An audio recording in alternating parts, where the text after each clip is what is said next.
Thank you for staying with us. Attention is on the Middle East. The United States has deployed a missile defense system to Israel, along with troops, to defend it against a potential Iranian attack. The United States deployment of an anti-missile system to Israel comes at the same time that it's saying it will stop military aid to Israel in compliance with the U.S. law that prohibits military supporting countries that block humanitarian aid, as Israel is doing in Gaza.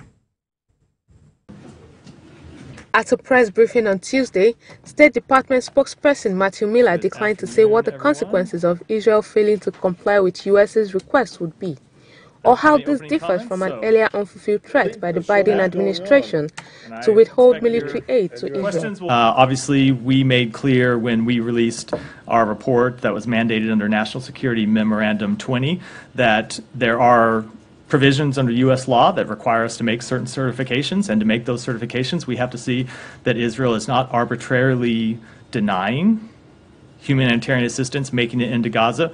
When the Secretary made his conclusions under that report in April, he did so based on the changes that we had seen them put into place and the increased levels of humanitarian assistance.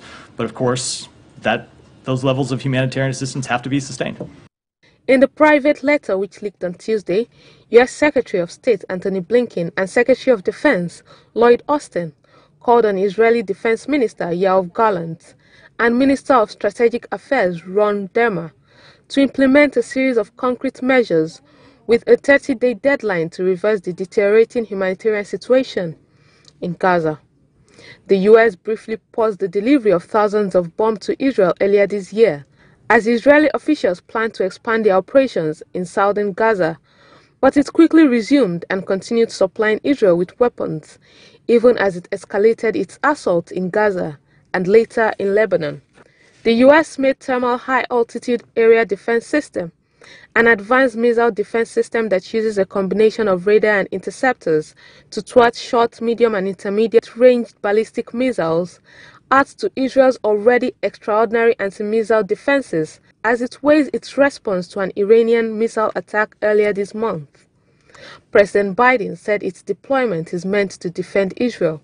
The announcement of the deployment came just as Iranian officials warned that the U.S. was putting the lives of its troops at risk by deploying them to operate U.S. missile systems in Israel.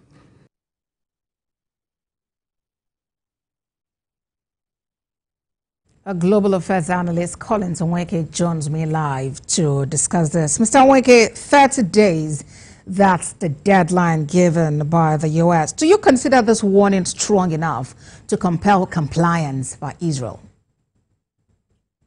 It remains to be seen, Ambassador. And as a matter of fact, I don't think that the world has any reason to, get their hopes high on the basis of this, warning. Of course, the warning is significant because this is the strongest that the U.S. Has ever issued since the war began a year ago. And so to that extent, yes, it is significant. However, the extent to which it could be, regarded to be something really, groundbreaking in terms of getting Israel to do what it ought to do, particularly in the area of, supply of humanitarian help, remains to be seen. In the end, what we might end up seeing is Israel not complying, or Israel just, reshuffling things here and there without making any, significant changes, and the U.S.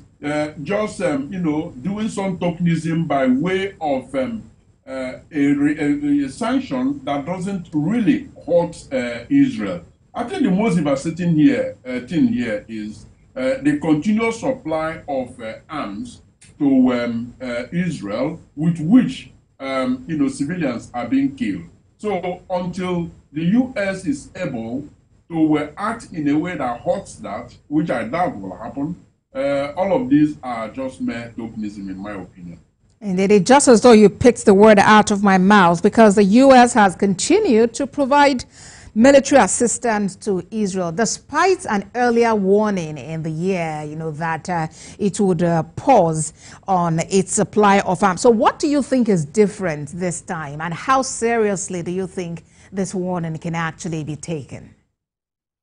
There are a few things that are actually, playing out. One could actually assume that this is political. Political in the sense that, there is a presidential election coming up in 19-20 days from now.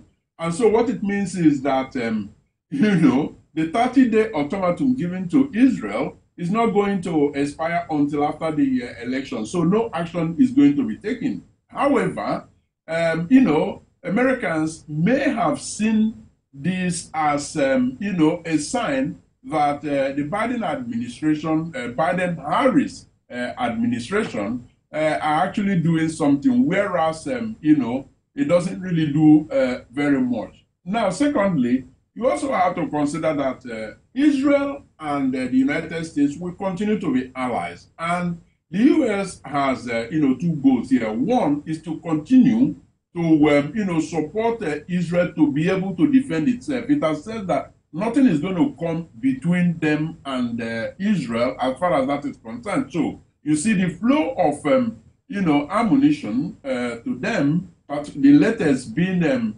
missile defense system to kind of help them in case Iran is going to attack them. It's one of such examples. So in the end, honestly, it doesn't look like much has changed, even with this, warning and ultimatum.